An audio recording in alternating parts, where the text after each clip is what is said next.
കേരളോത്സവം പോലുള്ള പരിപാടികൾ തൊട്ടടുത്ത പഞ്ചായത്തിലേക്ക് മാറ്റി നടത്തേണ്ട ഒരു ഗതികേടല്ലേ ഇവിടുത്തെ പഞ്ചായത്തിന്? നിങ്ങൾ ഇവിടെ വന്ന് പരിശോധിക്കുക, എന്താ ടേക്ക് എ ബ്രേക്കിന്റെ അവസ്ഥ? അത് ഒരുതരം മയക്കുമരുന്ന് കേന്ദ്രങ്ങളായി മാറുന്ന ഒരു സാഹചര്യത്തിലേക്ക് അവിടെ മാറിയിരിക്കുക. ചോറോട് പഞ്ചായത്തിലെ LDF ദുർഭരണത്തിലും വികസന മുരടിപ്പിലും പ്രതിഷേധിച്ച് UDF RMPI ചോറോട് പഞ്ചായത്ത് കമ്മിറ്റിയുടെ നേതൃത്വത്തിൽ പഞ്ചായത്ത് ഓഫീസിലേക്ക് ബഹുജന മാർച്ച് സംഘടിപ്പിച്ചു. ചോറോട് ഗേറ്റിൽ നിന്ന് ആരംഭിച്ച മാർച്ച് പഞ്ചായത്ത് ഓഫീസിന് സമീപം പോലീസ് തടഞ്ഞു.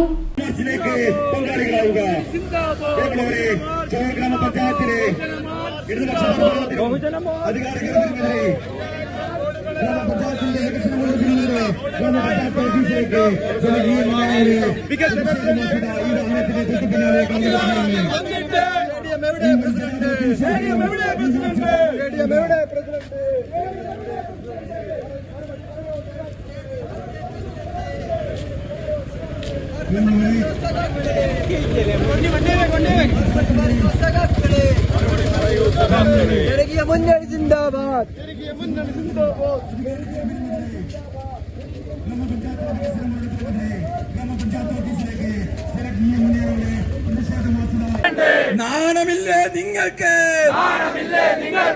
നാണമില്ലേ നിങ്ങൾക്ക്? ഇതെന്തു ഭരണം സഖാക്കളെ? തെരഞ്ഞെടുപ്പിൻ സമയത്ത്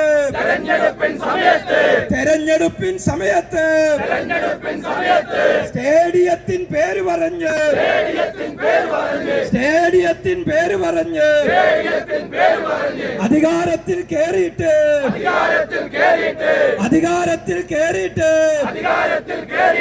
വർഷം മഞ്ച്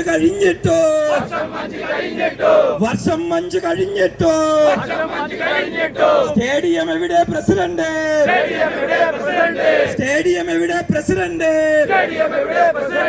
ഇതുപോലൊരു നാറിയ ഭരണോ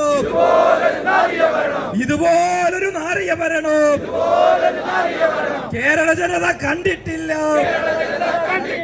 ഇതെന്തു ഭരണം സഖാക്കളെ? ജനകീയ മുന്നണി സിന്ദാബാദ്.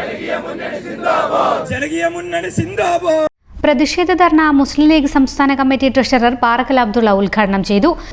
ഈ പഞ്ചായത്തിന്റെ ദുരവസ്ഥ എന്ത് എന്നുള്ളത് ഈ ഗ്രാമപഞ്ചായത്ത് പ്രസിഡന്റിന്റെ വാർഡിലൂടെ ഒന്ന് യാത്ര ചെയ്താൽ എന്താണ് ഈ പഞ്ചായത്ത് എന്ന് കൃത്യമായി ബോധ്യപ്പെടും.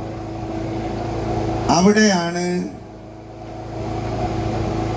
ഈ പഞ്ചായത്തിന്റെ വികസന മുരടിപ്പിനെതിരെ ജനവികാരം ഉയർന്നു വരുന്നത്. റോഡുകളൊക്കെ പൊളിഞ്ഞു കിടക്കുക. ഈ പ്രാദേശികമായുള്ള റോഡുകളൊന്നും തന്നെ യാത്രായോഗ്യമല്ലാത്ത ഒരു സാഹചര്യത്തിലാണ് ഇപ്പൊ നിലവിലുള്ളത്. ഇത് ശ്രദ്ധിക്കേണ്ടതാരാ? ഇത് കൈകാര്യം ചെയ്യേണ്ടതാരാ?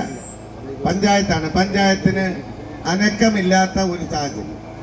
ഇപ്പോൾ ഇവിടെ പറഞ്ഞു, കൃഷിഭവനായാലും പഞ്ചായത്ത് ഓഫീസായാലും മറ്റ് എല്ലാ സർവീസ് ഓറിയന്റായുള്ള പഞ്ചായത്തിന്റെ സ്ഥാപനങ്ങളും കിടക്കുന്ന പ്രദേശത്തേക്ക് ആളുകൾക്ക് വഴി നടക്കാൻ സാധ്യമാകാതെ റോഡ് ബ്ലോക്ക് ചെയ്തു വിട്ടു. നാഷണൽ ഹൈവേയുടെ വർക്കുമായി ബന്ധപ്പെട്ടുകൊണ്ട് പ്രാദേശികമായി വരുന്ന പ്രശ്നങ്ങൾക്ക് പരിഹാരം കണ്ടെത്തേണ്ടത് അതാത് പ്രദേശത്തെ പഞ്ചായത്ത് ഭരണസമിതികളാണ്. അവരതിന് തിരിഞ്ഞു നോക്കാത്ത സാഹചര്യമാണ് നിലവിലുള്ളത്. നിങ്ങളിപ്പോ തൊട്ടടുത്ത പഞ്ചായത്ത് ഏറാമല പഞ്ചായത്ത് എടുക്കുക. അപ്പൊ അവിടെ കമ്മ്യൂണിറ്റി ഹാള് എത്ര മനോഹരമായിട്ടുണ്ട്. അവിടെ മാർക്കറ്റ്. എനിക്ക് പറയാനുള്ളത്, ഈ പഞ്ചായത്തിന്റെ പ്രസിഡന്റ് ഉൾപ്പെടെയുള്ള ആളുകൾ തൊട്ടടുത്ത ഏറാമല പഞ്ചായത്തിൽ വന്ന് എന്താണ് വികസനം, ഒരു പഞ്ചായത്തിന് എന്ത് ചെയ്യാൻ സാധിക്കുമെന്നുള്ളത് നേരെ അവിടെ പോയി നിങ്ങൾ പഠിക്കണം, മനസ്സിലാക്കണം എന്നാണ് ഞങ്ങൾക്ക് പറയാനുള്ളത്. ഇവിടെ ഒരു കളിക്കാനുള്ള ഒരു കളിസ്ഥലം പോലും ഇവിടെ സ്ഥലമുണ്ട്. കാണാൻ പറ്റില്ല. ഇവിടെ ചോറോട് ഗേറ്റുണ്ട്.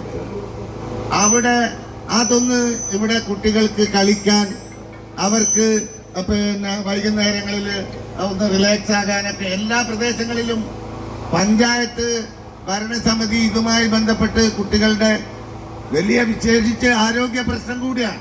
കുട്ടികൾക്ക് കളിക്കാനോ അവർക്ക് പുറത്തിറങ്ങി ഒന്ന് മിണ്ടാനും പറയാനും സാധിക്കാത്ത സാഹചര്യമാണ് പലപ്പോഴും ഉണ്ടാകുക. അതിനൊക്കെ പഞ്ചായത്താണ്, പ്രാദേശിക ഭരണകൂടമാണ് നേതൃത്വം നൽകേണ്ടത്.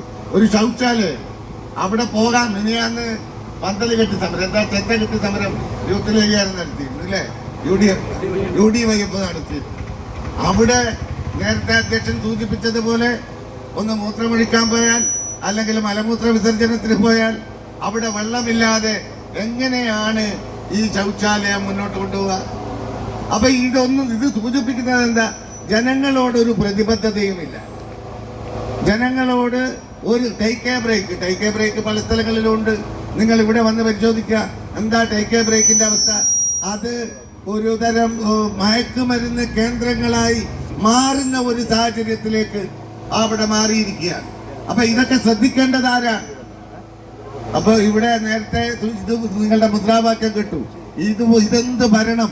നമ്മളിത് ചോദിക്കണ്ട, ഇതെന്ത് ഭരണം എന്നുള്ളത്.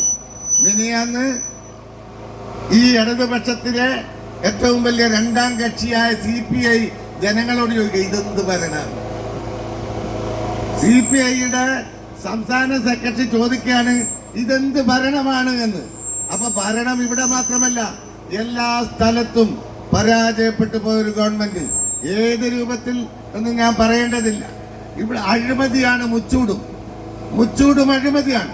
നിങ്ങളിപ്പോ മനസ്സിലാക്കേണ്ടത് പഞ്ചായത്തിന്റെ വികസനവുമായി ബന്ധപ്പെട്ടുകൊണ്ടുള്ള കാര്യം പറയുമ്പോൾ, പഞ്ചായത്തിൽ നേരത്തെ നിങ്ങൾ ഒരു വീടെടുക്കാൻ അപേക്ഷ കൊടുക്കാൻ എത്ര റുപ്യ കിട്ടേണ്ടിയിരുന്നത്? 30 റുപ്യ കിട്ടേണ്ടിരുന്നു. ഇപ്പൊ എത്രയാ? 1000 മുതൽ 3000 വരെ.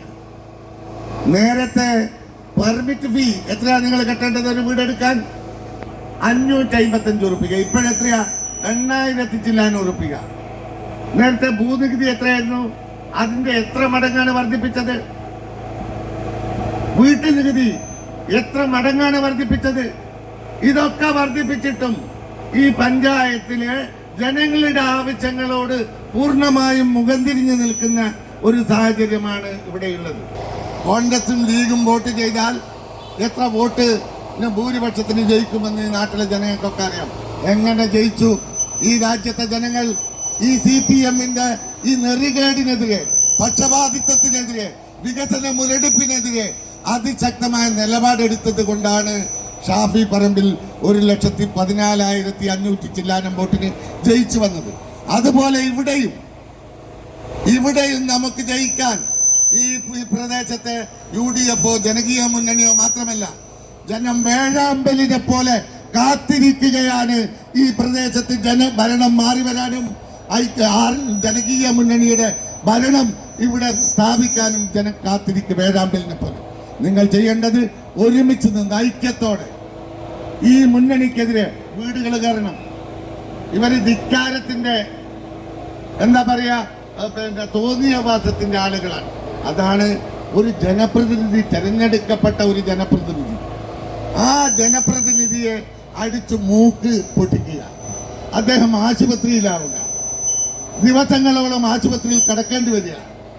എന്നിട്ട് ഈ നിമിഷം വരെ ഒരു പെറ്റി കേസെടുക്കാൻ പോലും ഒരു MP അടിച്ച് തല പൊട്ടിച്ച് മൂക്ക് പൊട്ടിച്ച് വലിയ സർജറി നടന്നിട്ട് ഒരു കേസെടുക്കാൻ പോലും തയ്യാറാകാത്ത പോലീസ് കേരളത്തിന് മാത്രമല്ല മനുഷ്യ സമൂഹത്തിന് തന്നെ അപമാനമാണ് എന്നാണ് എനിക്ക് അങ്ങനെ ഒരു ഭരണം ഇവിടെ നടന്നുകൊണ്ടിരിക്കുന്നത്.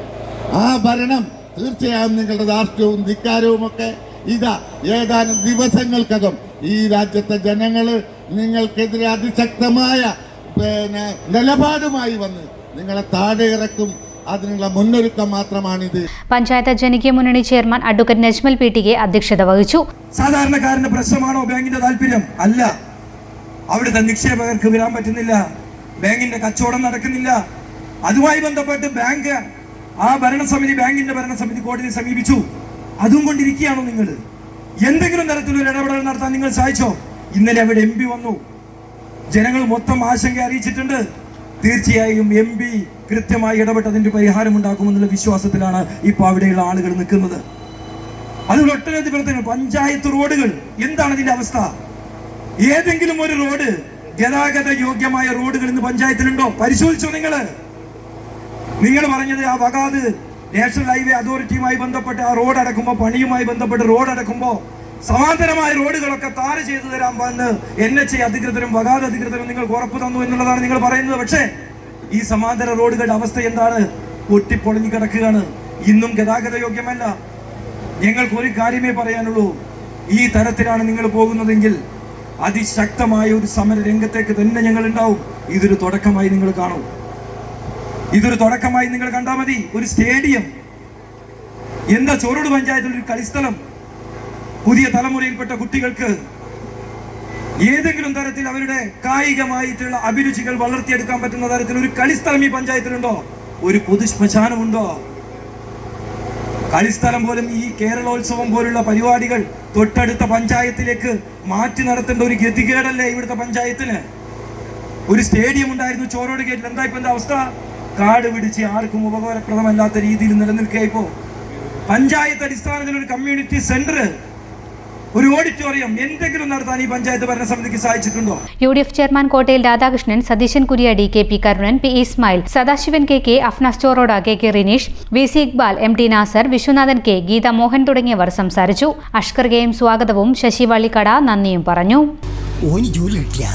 ഓന് മാത്രമല്ല ഈ നാട്ടിലെല്ലാ പിള്ളേർക്കും ജോലി കിട്ടും. അതിനല്ല അവരീടെ ഇല്ലത്.